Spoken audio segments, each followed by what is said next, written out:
أعوذ بالله من الشيطان الرجيم بسم الله الرحمن الرحيم وقالت اليهود والنصارى نحن أبناء الله وأحباؤه قل فلم يعذبكم بذنوبكم بل أنتم بشر ممن خلق يغفر لمن يشاء ويعذب من يشاء ولله ملك السماوات والأرض وما بينهما وإليه المصير يا أهل الكتاب قد جاءكم رسولنا يبين لكم على فترة من الرسل أن تقولوا ما جاءنا من بشير ولا نذير فقد جاءكم بشير ونذير والله على كل شيء قدير صدق اللہ العظیم۔ حاضرین و ناظرین، یہ درس نمبر 461 ہے، 461 سورہ مائدہ کی آیت نمبر 18 اور 19 کی تلاوت کی گئی۔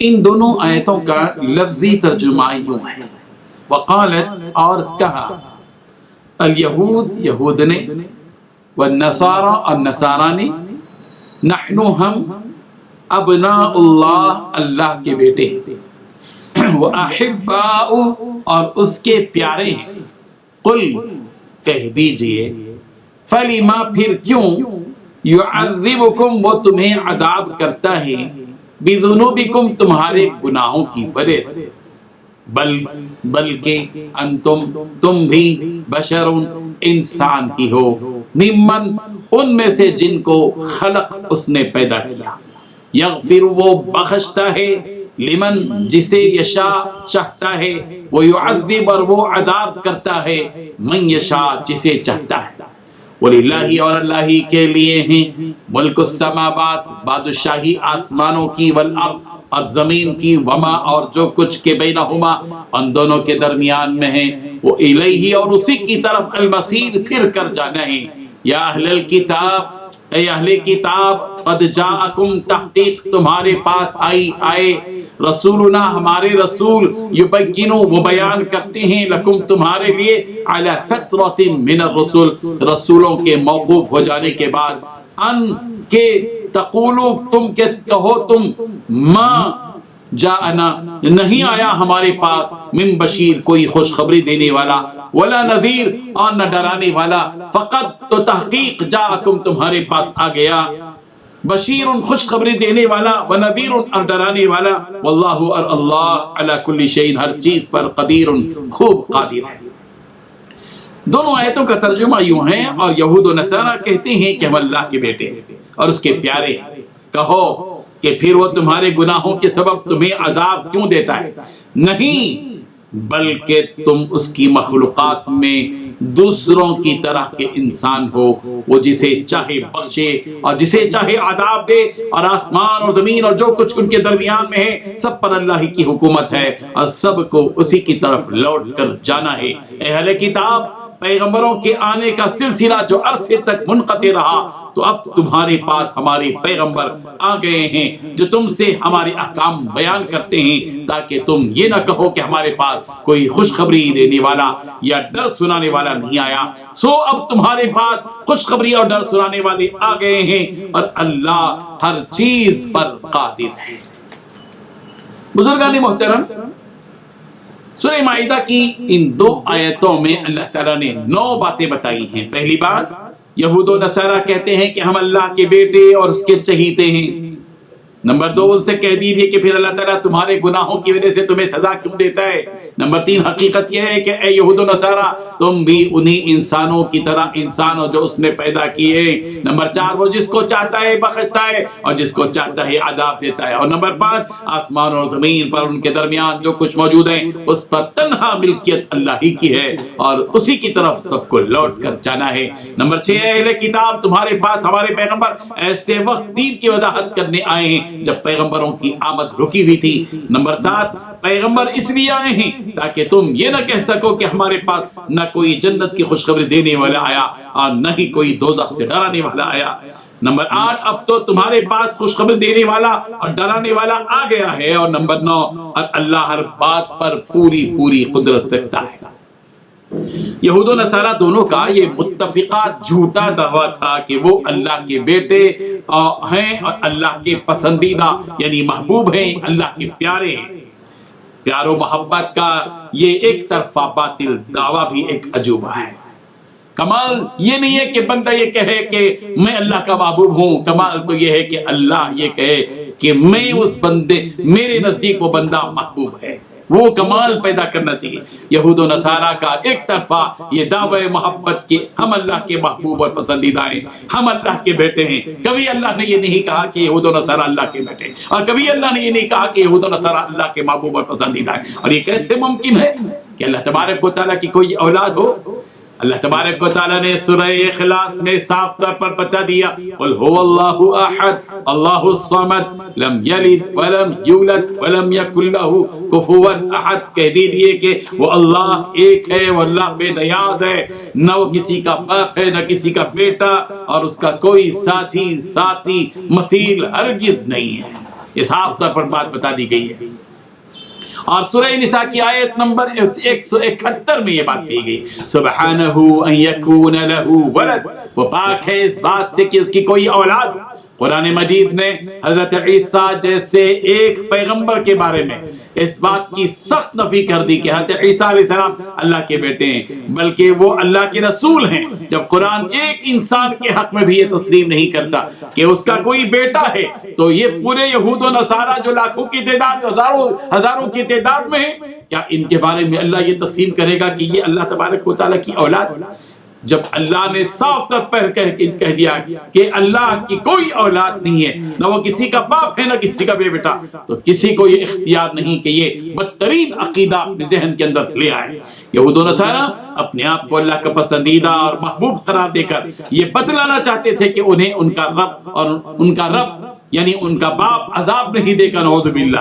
سورہ بقرہ کی آیت نمبر 80 میں یہود و نصارہ کا یہ جھوٹا دعویٰ بھی بتا دیا گیا تھا کہ وَقَالُوا لَن تَمَسَّنَا النَّارُ إِلَّا أَيَّامًا مَعْدُودًا، کہ ہم کو تو چند روز ہی جہنم میں جانا ہوگا۔ تھوڑی مہمان خصوصی ہے کہ تھوڑی دیر کے لیے تشریف لے آئیں گے اور پھر چلے جائیں گے، ایسا ہرگز نہیں ہوگا۔ جن لوگوں کو جہنم میں ڈالا جائے گا خالدین فیہا ابدا، اور اس میں جنت میں داخل کیا جائے گا، وہ جنت میں رہیں گے، اور ایسا نہیں ہوگا کہ جنت میں داخل کرنے کے بعد واپس لے لیا جائے گا۔ جنت میں جو بھی جائے گا خالدین فیہا ابدا، وہ اس میں ہمیشہ رہے گا۔ اللہ تبارک و تعالیٰ نے ان یہود و نصارہ کے جھوٹے اور باطل دعوے کا منہ توڑ جواب دیا کہ یہود و نصارہ یہ کہتے ہیں کہ ہم اللہ کے بیٹے اور اللہ کے محبوب ہیں۔ جب اللہ کے بیٹے اور اللہ کے محبوب ہیں تو پھر فَلِمَ يُعَذِّبُكُم بِذُنُوبِكُم، پھر اللہ تمہیں تمہارے گناہوں کے سبب کیوں عذاب دے گا؟ یاد رکھو اللہ تعالیٰ کے ہاں سارے ہی انسانوں کے لیے ایک ہی قانون ہے، بل انتم بشر ممن خلق، تم بھی اللہ تبارک و تعالیٰ کی مخلوق میں سے بشر ہو، یغفر لمن یشاء ویعذب من یشاء. رب ذوالجلال کا آرٹیکل، اس کا دستور یہ ہے کہ اس نے قرآن مجید میں اپنا دستور بتا دیا ہے کہ یغفر لمن یشاء ویعذب من یشاء، اور جس کو چاہے گا معاف کرے گا اور جس کو چاہے گا عذاب دے گا. اختیار میں اللہ کے ہے، بندے کے نہیں. وَلِلَّهِ مُلْكُ السَّمَاوَاتِ وَالْأَرْضِ وَمَا بَيْنَهُمَا، اللہ ہی کے لیے ہے آسمانوں اور زمین کی سلطنت اور حکومت اور بادشاہت. اس زمین پر اس آسمان پر بادشاہت چلے گی، رب ذوالجلال کی چلے گی. اور یہ بات بھی یاد رکھو کہ اسی کی طرف تم سب کو لوٹ کر جانا ہے، وہ الیہ المصیر، اور اسی کی طرف لوٹ کر جانا ہے. سورہ مائدہ کی آیت نمبر 19 میں یہ حقیقت بیان کی گئی کہ حضرت عیسیٰ علیہ السلام سے پہلے نبیوں کے اس دنیا میں تشریف لانے کا سلسلہ جاری تھا. ایک نبی وفات پا جاتے تو ان کی جگہ دوسرے نبی تشریف لاتے تھے. یہ سلسلہ حضرت آدم علیہ السلام سے حضرت عیسیٰ علیہ السلام تک برابر جاری رہا. لیکن حضرت عیسیٰ علیہ السلام کے آسمان پر اٹھا لیے جانے کے بعد نبیوں کے اس دنیا میں آنے کا سلسلہ رک گیا. اور حضرت عیسیٰ علیہ السلام نے یہ خوشخبری اپنی قوم کو دی تھی کہ وَيَأْتِي مِن بَعْدِ اسْمُهُ احمد، کہ میرے بعد ایک رسول آئیں گے جن کا نام نامی اسم گرامی احمد ہوگا. وہ احمد کون ہے؟ وہ میرے اور آپ کے پیارے آقا محمد رسول اللہ صلی اللہ علیہ وسلم ہیں. اس لیے کہ پیارے پیغمبر صلی اللہ علیہ وسلم کے دو بنیادی اور ابتدائی نام ہیں، ایک ہے محمد اور ایک ہے احمد. معلوم یہ ہوا کہ حضرت عیسیٰ علیہ السلام اور رسول رحمت صلی اللہ علیہ وسلم کے درمیان کوئی نبی نہیں تھے.